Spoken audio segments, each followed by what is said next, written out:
지리산 고등학교 1학년 방서연입니다. 인간 지성이 인공지능을 뛰어넘는데 사람들은 왜 인공지능을 개발하려고 노력합니까? 예, 질문에 약간의 성격이 바뀐 것 같긴 한데 인간 지성이 인공지능 그래서 지금 이제 제가 강의한 요지는 인공지능이 인간 지성을 능가할 수 없다 이렇게 다시 바꿔서 말하면 인공지능은 가능하지만 인공지성이나 인공지혜는 불가능하다. 그러니까 인위적으로 앉아가지고 지성과 지혜를 발견할 수 없다. 그래서 앉아서 책상에서 지능을 가지고 지식을 개발하고 그런 것들은 이제 지능에 해당하지만 그 지능을 능가하는 게 이제 지성인데 인간이 갖고 있는 지성이 인공지능이 쉽게 할 수 없는 지식을 능가하는 지혜를 개발할 수 있다. 그래서 말씀드렸다시피 지혜는 이렇게 산전수전 경험을 해가면서 우리가 몸을 체험하면서 하게 되는데요. 그래서 저는 이제 이런 이야기를 한번 드리고 싶어요. 우리 대학 교수를 야성인이라고 그럽니까? 지성인이라고 그럽니까? 예, 지성인이라고 그러잖아요. 근데 이 지성인들이 갖고 있는 굉장히 중요한 공통점 중에 하나는 다 그런 건 아니지만요. 몸을 움직여서 체험적으로 깨달은 지혜를 갖고 있기보다는 책상에서 공부한 지식들을 많이 갖고 있는 것 같아요. 예를 들면 자 경영학자하고 이 구멍가게 아주머니하고 둘이 경영을 한번 시켜봤어요. 실험을 해봤어요. 자 여러분 경영학과 교수님하고 구멍가게 아주머니하고 구멍가게를 하나 내놓고 경영을 시키면 누가 더 돈을 많이 벌 수 있을까요? 예, 한번 채팅방에 답을 써보시겠어요? 물론 이제 답이 경영학자도 경영학자 나름이겠죠. 경영 현장에서 직접 본인이 경영을 하면서 사업을 하면서 막 산전수전 겪고 말아먹으면서 이런 경영학적 지식을 체득한 사람이 있고 한 번도 경영을 안 해봤는데 예를 들면 경영학적 다양한 지식들을 자기 전공에 비춰가지고 공부만 한 사람들하고 구멍가게 아주머니들은 본인이 앉아서 모든 경험을 다 하거든요. 예를 들면 재무도 하고요, 회계도 하고, 구매, 품질, 생산, 인사, 조직, 마케팅, 홍보, 구멍가게 아주머니 혼자 다 하는데 죄송하지만 이 위로 올라갈수록 전공이 생길수록 자기 분야만 전공하게 되거든요. 그러니까 예를 들면 경영학과 교수님 중에 뭐 마케팅 전공한 사람, 인사 조직 전공한 사람, 생산, 구매, 품질, 조직 뭐 이런 걸 전공하시는 분들은 자기 전공 한 우물을 파가지고 제가 보기에 이런 실제 경영 현장에 이 난공불락 어떻게 보면은 엄청난 위기에 빠져 있는 딜레마 상황에서 이 경영을 올바른 방향으로 이끌고 갈 수 있는 다양한 체험적 지혜를 갖고 있기보다는 죄송하지만 한 분야에서 굉장히 전문적인 지식, 깊이 있는 지식들을 많이 갖고 있지 않을까. 그래서 질문의 요지와 성격에 비춰서 다시 한번 말씀을 드려보면 결국 제가 갖고 있는 생각은 체험적 지혜, 아리스토텔레스가 얘기하는 실천적 지혜는 인공지능이 쉽게 따라잡을 수 없지 않을까. 지식으로 지시하지 말고 지혜로 지휘하라고 했는데 이런 지혜를 개발하려면 어떻게 해야 되는지 하루를 어떤 자세로 임해야 되는지 네 아까 말씀드렸듯이 지혜는 책상에서 열심히 공부한다고 생기지 않고요 어제와 다른 체험적 지혜를 체험을 해야 지혜가 생긴다고 했잖아요. 자 그러면 이제 하루의 일과를 한번 바꿔봅시다. 자 우리 학생들은 학교 가는 방식을 바꿔보는 거예요. 버스를 탔다가 지하철을 탄다든지 아니면 지하철을 타다가 한번 자전거 타고 학교에 간다든지 이런 식으로 하루 내가 출근하고 학교 가는 방식을 바꾸면 이 체험이 바뀌면 제가 보기에 자극이 바뀌고 자극이 바뀌면 뇌세포로 입력되는 것들이 바뀌거든요. 그래서 저는 이렇게 생각합니다.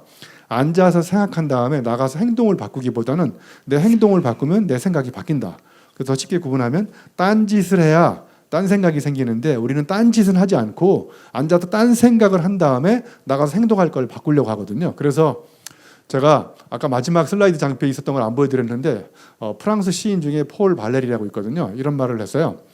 여러분 생각하는 대로 살지 않으면 사는 대로 생각한다. 이런 폴 발레리의 명언이 있었는데 제가 가만히 생각해 보니까 우리 학생들은 어느 정도 맞을 수도 있겠지만 나이가 든 어른들일수록 나이가 들수록 생각을 바꿔서 행동을 바꾸기보다는 행동을 바꿔야 생각이 바뀐다는 걸 알게 된 거예요. 그래서 생각하는 대로 살기보다는 우리는 오히려 사는 대로 체험하는 대로 내 생각이 바뀌는 것 같아요. 그래서 어제와 다른 체험을 반복하지 않는 이상 우리는 어제와 다른 지혜가 생기지 않는다. 제가 하나 예를 들어볼게요. 제가 2012년도에 사하라 사막에 가서 울트라 마라톤을 도전해 본 적이 있거든요. 6박 7일 동안 하루에 40km씩 250km 마라톤에 도전하는 건데요. 제가 완주를 했을까요? 못했을까요? 예, 완주를 못해서 사하라 사막에 가서 죽을 뻔한 체험을 하고 다시는 안 가기로 결심하고 쓴 책이 울고 싶을 땐 사하라로 떠나라 이런 책을 쓴 적이 있어요. 자 그런데 제가 3일 날 120km까지 모래사막을 달렸거든요. 근데 마지막 날 모래 언덕 올라가다 굴러 떨어져 가지고 제가 죽을 뻔한 체험을 하면서 이제 탈진 상태가 온 거예요. 그래서 더 이상 앞으로 못 갈 것 같더라고요. 그래서 제가 10분간 고민하다가 레이스를 포기하고 이런 세계적인 명언을 남기고 왔어요. 아마 처음 들어보시는 명언일 거예요. 절대로 포기하지 마라. 이런 말을 절대로 쓰지 마라. 이런 명언을 남기고 왔어요. 그런데 여러분이 책상에서 배운 지식은 뭐냐? 윈스턴 처칠이 남긴 Never give up. 절대로 포기하지 마라. 이 말을 믿고 있을 텐데 그 말이 잘못됐다는 것을 한계 상황에 내가 몸으로 도전해 보니까 그 말이 잘못됐다는 걸 알게 됐어요. 그 말을 믿고 내가 한계 상황에서도 포기하지 않고 계속 갔으면 저는 사하라 사막에서 죽었어요. 제가 살아온 이유는 절대로 포기하지 마라는 명언이 잘못됐다는 것을 몸으로 깨닫게 된 거예요. 그러니까 한계는 책상에서 할 수 없고 한계는 언제 할 수 있느냐? 몸으로 한계 상황에 도전해 본 사람만이 몸으로 한계가 느낌이 옵니다. 그때 포기하지 않으면 사람은 죽을 수 있다는 것을 체험적으로 알게 된 거예요. 바로 이게 제가 오늘 말씀드리는 체험적 지혜입니다. 그러니까 여러분 이 말을 잘 들으셔야 돼요. 뭔가 이렇게 노력하다가 대충 하다가 집어치우고 포기하라는 얘기가 아니라 책상에 앉아서 스스로 한계를 정해놓고 포기하지 말고 너무 머리로 재단하지 마시라는 거예요. 그냥 내가 하고 싶은 일이 있으면 그걸 나가서 도전해보고 몸으로 실험을 해봐야만 이게 내가 하면 재밌는 일이구나. 이게 내가 하면 재미없는 일이구나. 이걸 누가 알려주냐면 몸이 반응을 해서 알려준다는 거예요. 작은 아이디어라도 내 몸을 던져서 문제성에서 이 난국을 극복하고 불타는 가판에 올라가서 불을 끄는 사람, 이런 사람들이 세상을 바꾸지. 불 끄는 방법을 연구하고 불 끄는 아이디어를 내고 이런 사람들이 실제 불을 끄고 세상을 바꾸지 않는다고 생각합니다.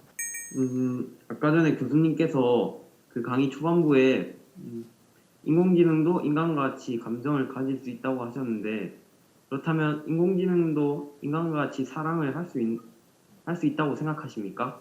그 인공지능이 감정을 가지고 사랑을 할 수 있다랄 때 이 사랑이라는 게 도대체 어떤 걸 우리가 사랑이라고 할까? 이제 이 사랑에 대한 데피니션에 따라서 인공지능이 하는 사랑과 인간이 하는 사랑이 똑같을 수도 있고 전혀 다를 수도 있을 것 같아요.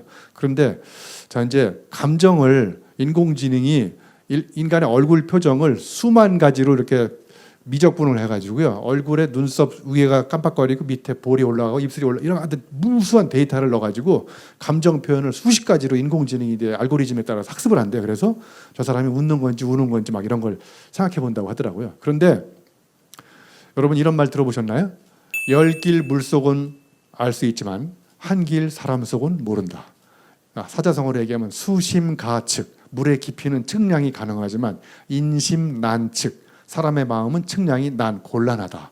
그래서 과학적 탐구 대상이에요.